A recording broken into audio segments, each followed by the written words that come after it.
Hi everyone and welcome to our topic, which is the use of IT in a restaurant business. So first, let's talk about this what we call POS system. So dito is dahil sa POS nagkakaroon ng efficient order processing, no? Kung saan yung modern POS system, it streamline order taking, no? When you say the word streamline, it fasten or it eliminates unnecessary steps, no? Para para mas mabilis yung transaction, no? By allowing servers to enter orders directly into a digital system.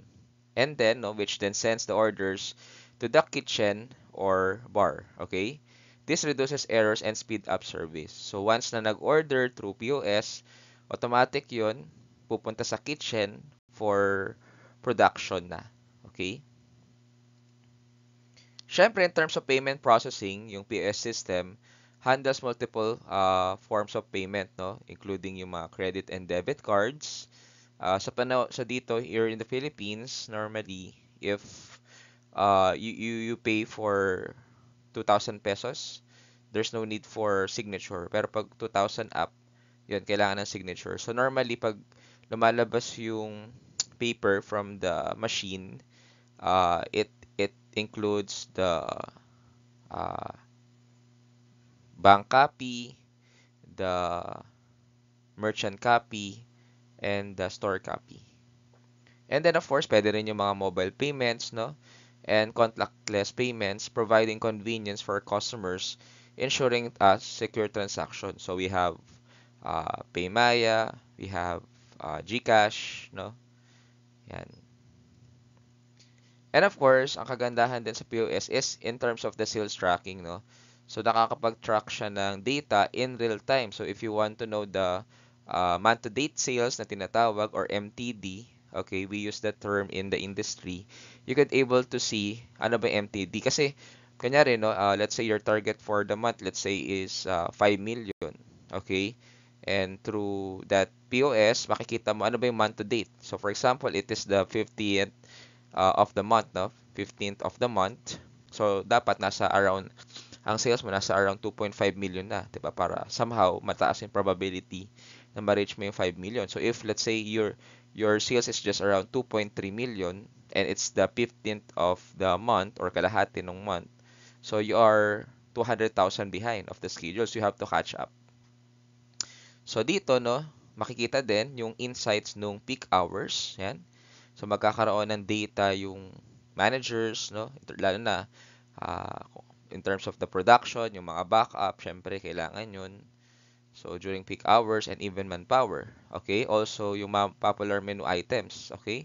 Ano ba yung bumubuo dun sa product mix, no? We call it the product mix eh. Yung ano ba yung nagko-contribute mostly sa sales and overall revenue, which aids in the decision making and strategic planning. So also in terms of inventory management integration, kagandahan pag may POS system ay na-integrate ito sa inventory management, no, to automatically update stock levels as items are sold. Okay? Which helps maintaining accurate inventory records. So normally magkaiba talaga ang system ng inventory sa POS pero they are being integrated. Syempre, kung nasosold yung product, no, dapat doon sa system is matanggal yon, no, nung inventory.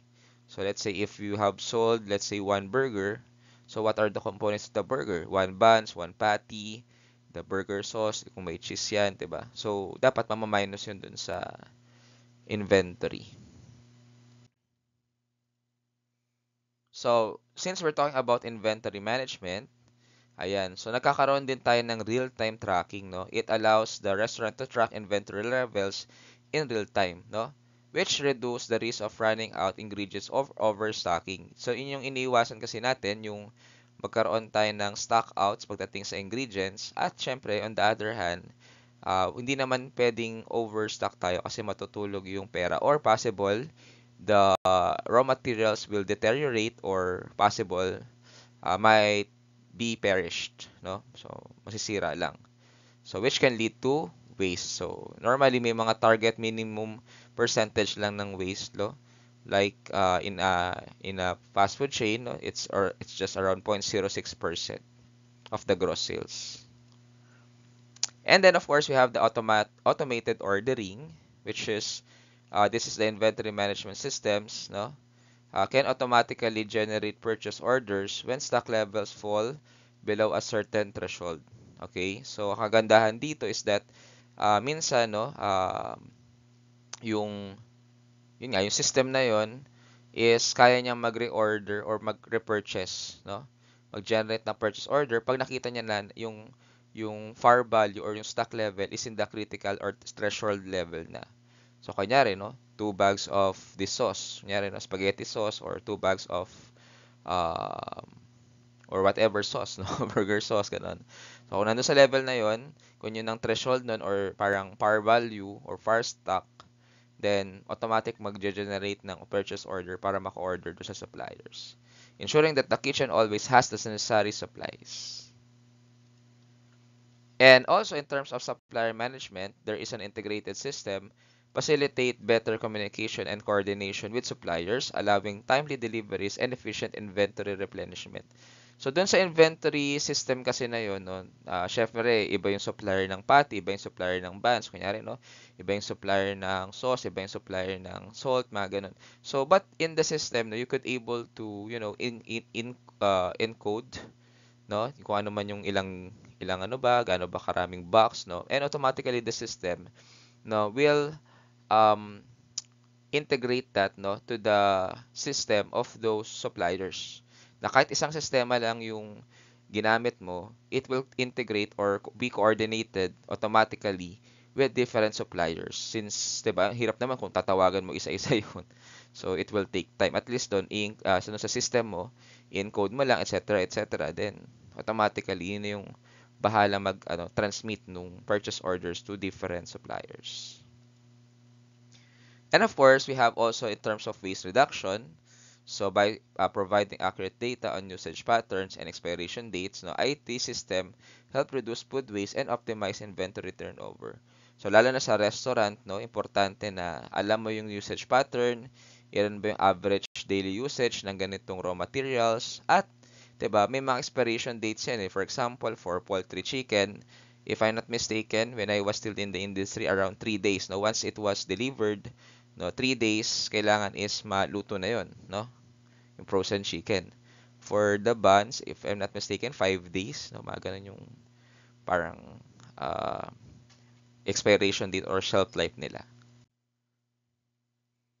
And then we have the online ordering and delivery kung saan, no, syempre with the use of website and mobile apps, no, IT enables the creation of user-friendly websites and mobile apps for online ordering. Kasi may mga customers that they want their orders to be delivered, so they might use an app or a website. Or pwede rin palang pick up.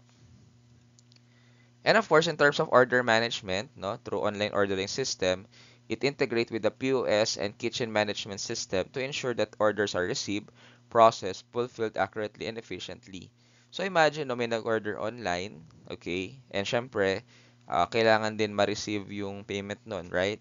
So if let's say, no, the customer will pay in digital wallets, no, or e-money, then kailangan ma-update din yung POS na yun nga na nabayaran na yung ganung mga orders, okay? Kasi pag nag cut off na, no, or nag end of day na dun sa restaurant, dapat mag-reflect yun kasi masho-short yung yung cashier, 'di ba, if it is not going to be updated. Okay? And also, dapat is ma-update doon kung yun nga na process ba talaga yun, at na-deliver kay customers, no? So dapat naka-update yun. And of course, kagandahan nun is that yun nga na-update din yung inventory. Then in terms of delivery management, no, yung IT system, pwedeng magbigay ng delivery routes which is optimized at mas mabilis at mas shorter, no? And of course, track delivery status in real time. Nang sa ganun, si customers is updated nasaan na yung rider, and also provide customers with updates, timely, efficient, and delivery service.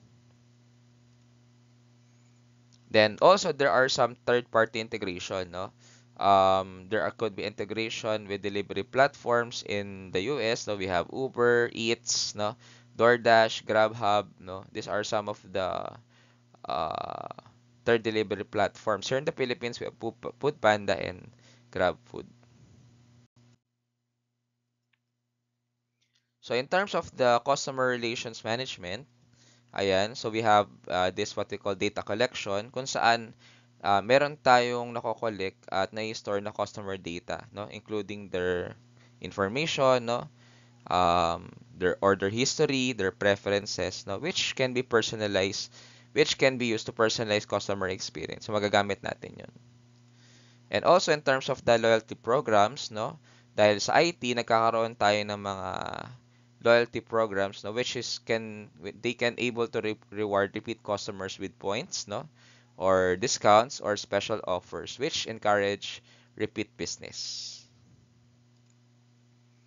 Then in terms of personalized marketing, no, we could able to analyze customer data for targeted marketing campaigns, no, sending personalized offers and even promotion based on customer preference and behavior. Kasi once na nalaman natin itong customers na to is mahilig sa burger, no, then we could able to have personal campaigns to send personalized offers and promotion related to burgers. And of course, we have the feedback and reviews kung saan yung mga customers no can able to send no wherein the digital platform can able to collect and analyze customer feedback and reviews and dahil doon magkakaroon ng areas for improvement and maintain high service standard yung restaurant. So in terms of the kitchen management, no? So syempre mayroong tinatawag ng order display system na makikita ng mga kitchen personnel, okay? Kung saan they will receive orders directly from the POS system at nadi-display yon in the screen, okay? Nang sa ganon, hindi na itatawag ni cashier, automatic nandun na sa display which will ensure clear communication and reducing errors. Of course, dahil dito, nagkakaroon din ng workflow automation wherein IT system optimize kitchen workflows by prioritizing orders. No? Siyempre, kung may na first order, first out. Dahil pag yung customer ay nakita niya, yung ibang customers ay nauna siyang umorder, it will create possible customer complaints. No? And also, it will help to manage preparation times and coordinating the efforts of the kitchen staff, improving efficiency and speed. So, dahil nga nakikita nung mga staff no yung mga orders no they could able to coordinate with each other kasi sa kitchen may different stations yan eh tapos yung different stations sometimes no they need to combine their products to produce a certain product no let's say ibang chicken station ibang pantry station yung mga pasta iba din yung dessert station so syempre yung order ni customer pwedeng sama-sama lahat yan so they have to coordinate no with each other. Siyempre, in terms of recipe management, no, digital recipe management system stores standardized recipes, ensuring consistency and taste and quality across all dishes. So dito no sa yun nga recipe management is kailangan standard kung ano ba yung ingredients na ginagamit, ano ba yung gaano ba karaming grams ng salt or sugar, kung ano man yung mga ingredients no. Nang sa ganon, kahit saang restaurant ka pumunta no with the same store name or brand ay pare-parehas sila ng quality at lasa. And lastly is because nagagawa nila yung tinatawag na inventory control kung saan doon sa system ng inventory management is na-aware yung staff na yung stock level ay paubos na or masyado pang marami no and they could able to adjust preparation to minimize waste. And they could also contact the cashier for possible suggestive selling of those raw materials na pa-expire na or marami pa para maubos. Next is the reservations and table management. So dito naman is yun, pwede magpa-reserve online, no? And nakagandahan nun is pwede siya gawin through website and mobile app.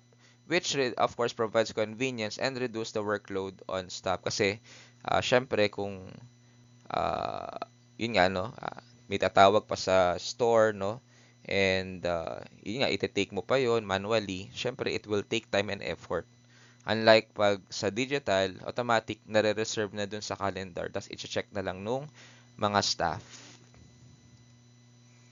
Then of course, we have the table management kung saan pwede tayong mag-assign, no, nung table per customers, no? And we could also track their dining times and optimize seating arrangement to maximize occupancy and turnover. So, yun, no, pwede kang mag-assign doon, pwede mong baguhin. Kunyari, no, may 10 pumasok. So, i-re-arrange mo yung table, parang ganun. And of course, we have the waitlist management, which is the digital waitlist system allows customer to join the waitlist remotely and receive notification when their table is ready, enhancing the customer experience. So normally, no, 'di ba, parang pipila sila or maghihintay dun sa waiting na upuan, no, sa waiting area. But here in the digital waitlist, no, let's say matagal-tagal pa, so pwede mo nang bumili sila ng items kung nasa mall sila or pwede silang tumambay sa ibang lugar muna, then pwedeng mag-modify yun na malapit na sila na parang na-serve na yung iba, yung kunyari pang 10 sila, so parang ma-update sila na, okay, ako na yung next kasi yung 9 na yung, paupo na yung 9, ganun. And of course, customer preferences, no, storing customer preferences and special requests helps staff provide personalized service and enhance dining experience. Now let's talk about what is financial management in the IT perspective. So first is the accounting software, no. So dito is nag-automate na yung financial transaction, tapos kung may mga accounts payable man, no, and receivable. Of course, we talk about yung mga accounts payable, ito yung mga dapat bayaran, no, yung mga utilities, yung mga suppliers. Receivable, it could be no clients na let's say magpa-function and or may mga babayaran sila on a later date, no?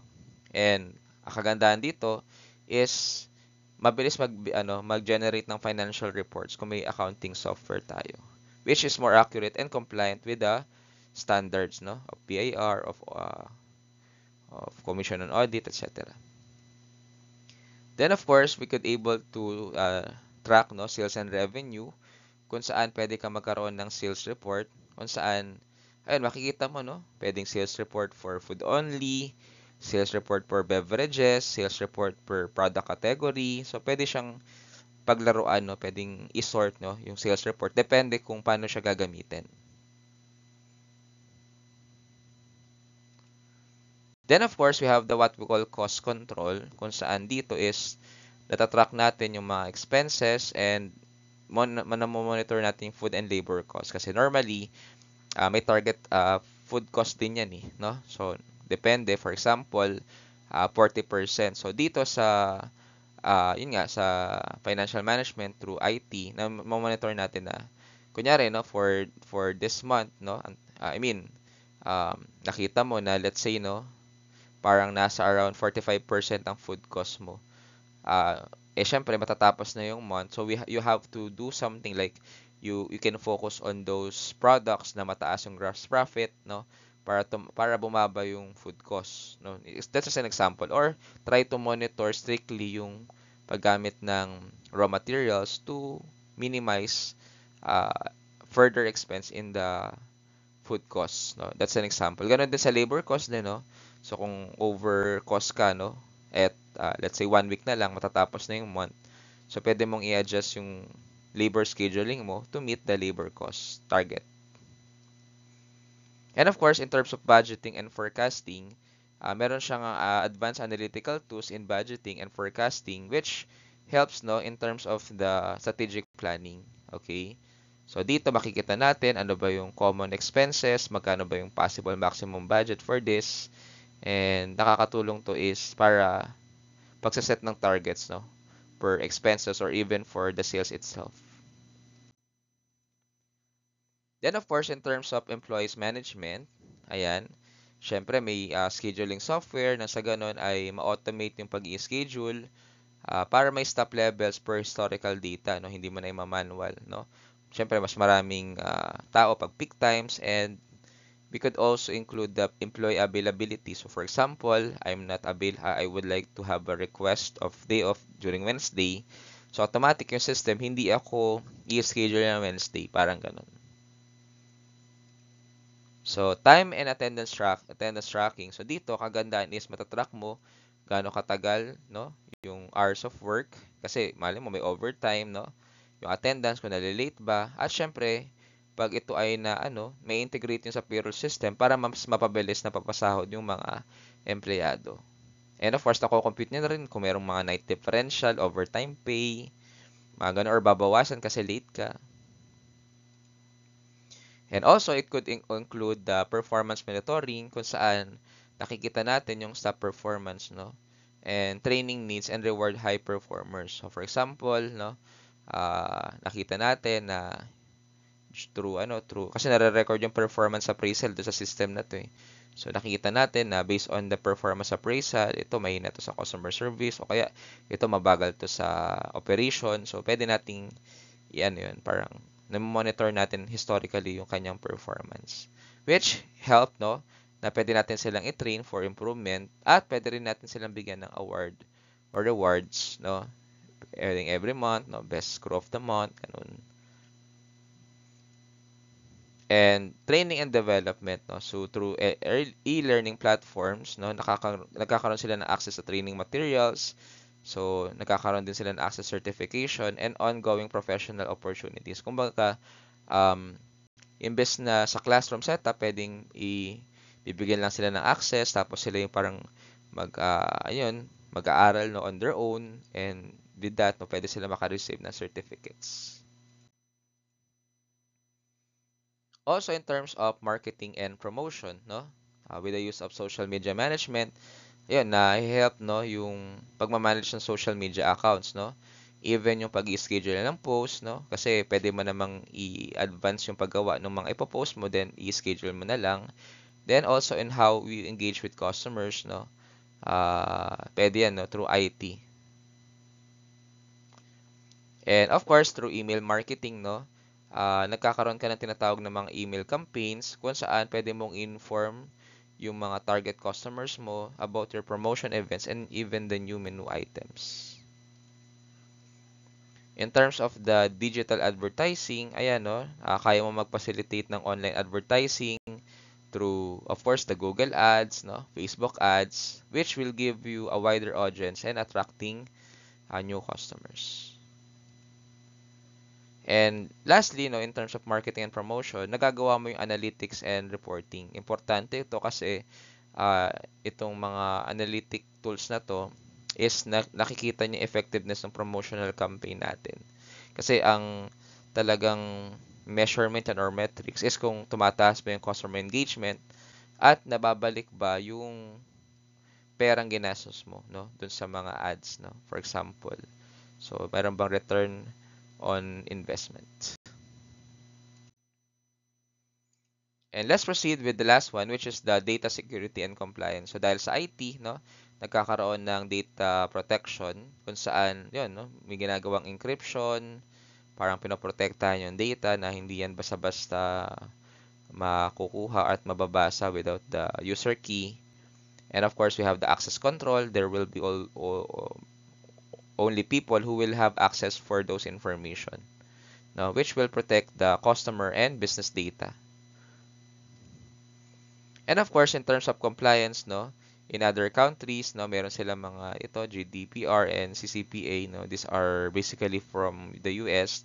But here, no, in the Philippines, of course, we have the data privacy of 2012, okay, which will, minimize legal risk and ensuring customer trust. And of course, in terms of payment security, lalo na, no, yung pagpaprocess nun, ayan, so sa ibang bansa, meron silang gantong standards, no. Here also, we have also standards from the BIR and also standards from the other government institution. Okay, so the payment should be protected, which will reduce the risk of fraud. And lastly is the backup and recovery. Importante na may mga data tayo, no, once na nagkaroon ng failure yung system. Kasi at the end of the day, malaki ang impact ng IT, no, in terms of the backup of data. Kasi kailangan natin siya ma-retrieve in time. So that's all. Thank you so much.